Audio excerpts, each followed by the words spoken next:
Hello दोस्तों, स्वागत है आप सभी का धीराज क्लासेस के यूट्यूब चैनल पर। और गाइज, कल 22 जनवरी को केवीएस ने अपना LDCE HM का पेपर कंडक्ट कराया था। देखो, आपको ना एक बार उसका सिलेबस दिखा देता हूं, जो बिल्कुल सेम आपका जो अभी डायरेक्ट एग्जाम होने वाला है ना, जिसकी अभी डेट शीट आई है, सेम उस पैटर्न से मिलता है। और सिर्फ ये 10 क्वेश्चन हटा दो तो सेम देख लो, सेम वही पैटर्न है। ये है आपका हेड मास्टर का सिलेबस, जो अभी पेपर कल हुआ है 22 जनवरी को। क्योंकि बहुत सारे बच्चों का ये डाउट था कि सर पेपर कैसा आएगा, तो बहुत सारे बच्चों ने मुझे व्हाट्सएप पे पूछा, भाई देखो एक पॉइंट में नहीं बता सकता, इसके लिए कम से कम मैंने 15 पॉइंट प्रिपेयर करके रखे हैं। 15 के 15 पॉइंट बताऊंगा कि पेपर कैसा आया था और आप लोगों का एग्जाम कैसा होगा। सब्जेक्ट स्पेसिफिक सिलेबस, जिसमें अभी तक बच्चे पूछ रहे थे ना कि क्या आने वाला है, देखो सेम है ना आपका सिलेबस। हमसे यही पेपर पूछा गया है। HM में क्या पूछा गया है, देखो ग्रामर में, जो अधिकतर आपके डायरेक्ट वाले एग्जाम में पूछा जाने वाला है। हिंदी का सिलेबस देख लो, हिंदी में आपका ये गिवन है, यही आपका लगभग ऑलमोस्ट आपके KVS के एग्जाम में गिवन है जो पूछा जाएगा। अब मैथ्स और EVS भी देख लो, यही सारी थीम्स है ना आपकी। अब हमसे क्या पूछा गया था, पॉइंट बाय पॉइंट बताऊंगा। देखो बच्चों, हमारा ये 3 घंटे का एग्जाम था, 180 क्वेश्चन, 180 मिनट, ठीक है। तो सारे क्वेश्चंस तो मेरे को याद नहीं है, फिर भी मैंने रिकॉल करने की कोशिश की है कि कौन कौन से क्वेश्चन थे, किस टाइप के क्वेश्चन थे। तो कोशिश करूंगा कि आपको सारी चीजें इस वीडियो में बताई जाएं, ठीक है जी। देखो, पहले पॉइंट की अगर मैं बात करता हूं तो सब्जेक्ट कंसर्न में हिंदी और इंग्लिश आपकी 20-20 मार्क्स की पूछे जाने वाली है। हमसे पूछी गई थी 15-15 नंबर की, ठीक है। इसमें ग्रामर के क्वेश्चंस बहुत ज्यादा पूछे गए थे, जिसमें आपका पार्ट्स ऑफ स्पीच के 5 क्वेश्चन थे, जिसमें ये पूछ लिया, एक सेंटेंस दे दिया, उसमें एक वर्ड को अंडरलाइन कर दिया और हमसे पूछा कि बताओ ये नाउन है, प्रोनाउन है, एडवर्ब है, एडजेक्टिव है। ये बात कर रहा हूं बच्चों में सब्जेक्ट कंसर्न की। डायरेक्ट इनडायरेक्ट स्पीच के क्वेश्चन पूछे गए थे, ठीक है। एक सेंटेंस दे दिया, इसको इनडायरेक्ट स्पीच में चेंज किया गया है, तो बताओ कौन सा सही है। तो कुल मिलाकर मैं कहूं तो इसमें आपका सारा ग्रामर पार्ट पूछा गया था, ठीक है जी।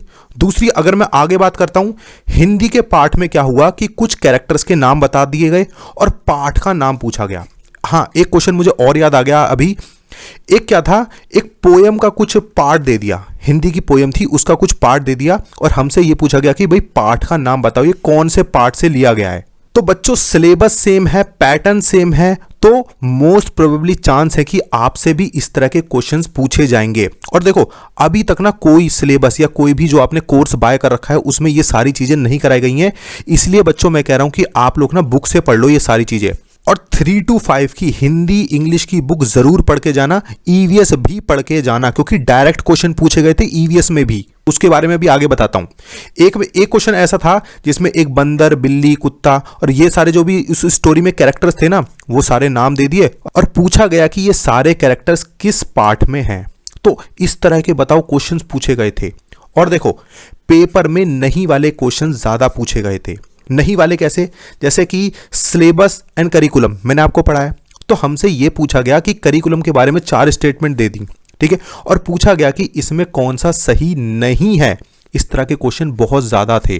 कुछ बच्चों ने क्या किया, उस नहीं को पढ़ा ही नहीं, भाई जल्दबाजी होती है, तो बहुत सारे लोग इस तरह के क्वेश्चंस गलत करके आए थे। और नहीं वाले क्वेश्चन मैं कह रहा हूं बहुत ज्यादा थे। एक चीज और बताऊंगा जो अधिकतर लोगों ने गलत की थी और उसमें उनको डाउट रहा था, लास्ट में बताता हूं आपको। तो तैयारी कर रहे हो ना, तो ये सारे पॉइंट्स का ध्यान रखना। और देखो, और क्या था, राइट टू एजुकेशन और चाइल्ड राइट के क्वेश्चन में डायरेक्ट आर्टिकल्स नंबर पूछे गए थे, जिसमें आ जाता है आपका 21A। और क्या आ जाता है, आपको जो मैंने फंडामेंटल राइट्स पढ़ाया था, एक बार फंडामेंटल राइट्स बहुत पुरानी वीडियोस में पढ़ाया था, तो उन सारे आर्टिकल्स में ये पूछा गया कि ये बताओ कि कौन सा वो आर्टिकल है जो चाइल्ड प्रोटेक्शन से रिलेटेड नहीं है। तो आप लोगों को मैं यहां पे रिकमेंड करूंगा कि आप लोग ना सारे फंडामेंटल राइट्स पढ़ के जाना। हालांकि मैंने प्रीवियस वीडियो में भी पढ़ाए हैं, लेकिन क्वेश्चन यहां से पूछे गए थे लगभग 2 क्वेश्चन। क्लियर है आपको? चलिए आगे बढ़ता हूं। और क्या था पेपर में, हिंदी में कारक चिन्ह और शब्दों की उत्पत्ति के सवाल पूछे गए थे। कारक चिन्ह, कर्ता ने कर्म को करण से संप्रदान के लिए अपादान से अलग होने की स्थिति में सारी चीज पढ़ के जाना। शब्दों की उत्पत्ति में एक सवाल पूछा गया था कि जो चालू शब्द है ये कहां से लिया गया है, ये कौन सी भाषा का शब्द है, हिंदी, उर्दू, मराठी, अरबी, ठीक है। तो इस तरह के सवाल पूछे गए थे। और क्या पूछा गया था? इंग्लिश में active passive direct indirect speech के क्वेश्चन थे, ये मैंने भी आपको बताया था। तो इनकी ना प्रैक्टिस करके जाना। हालांकि जो इनका लेवल था ना, क्वेश्चंस का लेवल बहुत इजी सा था, हमने तो आराम से कर दिए थे, लेकिन हो सकता है आपके पेपर में थोड़े से अच्छे लेवल के क्वेश्चन आएंगे। तो प्रैक्टिस बच्चों इनकी भी जरूर कर लेना। और क्या था?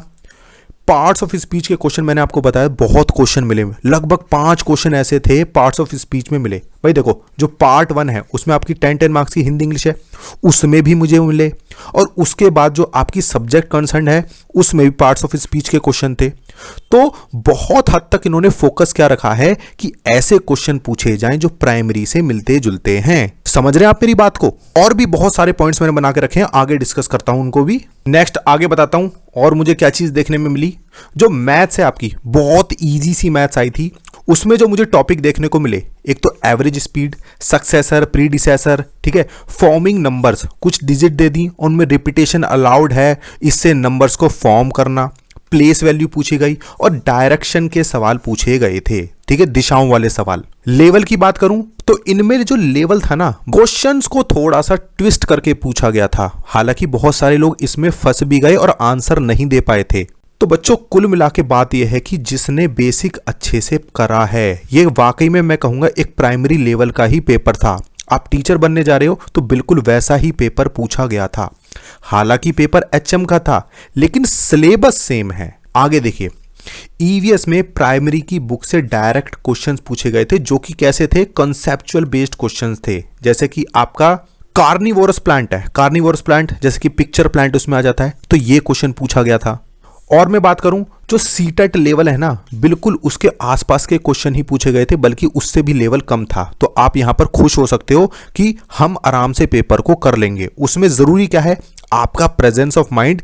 इसलिए रिकमेंड करूंगा पेपर को लेके बहुत ज्यादा परेशान भी मत होना और आराम से ना पूरी नींद लेके जाना पेपर से पहले, आराम से खूब सोना, ताकि आपका माइंड वहां पर अच्छा वर्क करे। हिंदी में पर्यायवाची जरूर पढ़ के जाना, क्योंकि पर्यायवाची शब्द के लगभग मुझे 2 से 3 सवाल मिले, बहुत आसान थे। उसमें अधिकतर जो थे वो आसमान और बादल के ऊपर ज्यादा क्वेश्चंस पूछे गए थे, तो बहुत आसान से थे। लेकिन लेवल अगर बढ़ता है तो उसके लिए रेडी रहना, ठीक है जी। चलो नेक्स्ट पॉइंट की मैं बात कर लेता हूं। और क्या था पेपर में? पैडागोजी की अगर मैं बात करूं तो पैडागोजी का जो सवालों का लेवल था वो बिल्कुल सीटैट के जैसा ही था। यानी कि एक्चुअल में जो क्लासरूम टीचिंग प्रैक्टिस होती है ना, उस तरह के क्वेश्चंस मुझे काफी देखने को मिले कि अगर आप क्लासरूम में हैं तो क्या करेंगे, ठीक है।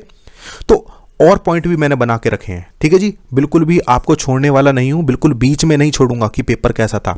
काफी हद तक कोशिश की है मैंने रिकॉल करने की, और कुछ रह जाएगा तो थ्रू व्हाट्सएप शेयर कर दूंगा। ये मेरा व्हाट्सएप नंबर है, आप मुझसे व्हाट्सएप से भी जुड़ सकते हैं। आप सिंपली इस नंबर पे अपना नाम लिखकर मुझे मैसेज कर दीजिए।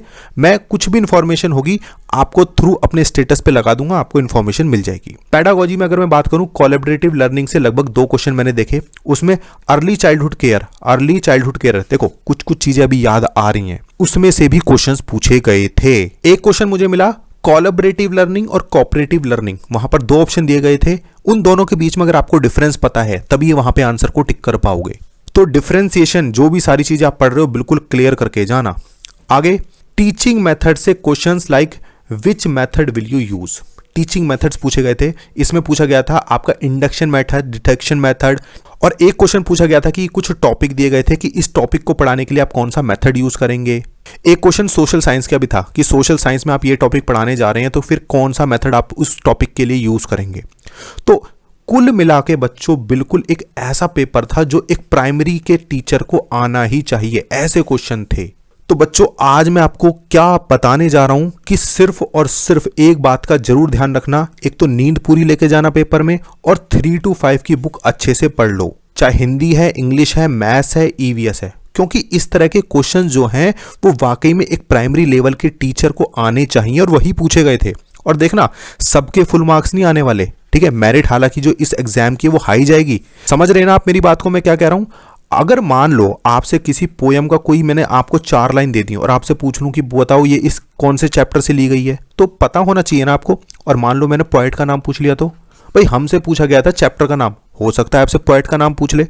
तो बच्चों ये सारी चीजें ना आप फिगर आउट कर लो, एक पेपर पे लिख लो और उन्हें एक बार 2 बार देख लो, ठीक है जी। कोशिश की है मैंने अधिकतर आपको सारी चीजें कवर अप करने की, और आपको बहुत हेल्प भी मिलेगी आपकी प्रिपरेशन में इससे, ठीक है, प्लीज़ वीडियो अच्छा लगा तो please do like and subscribe. Thank you so much guys.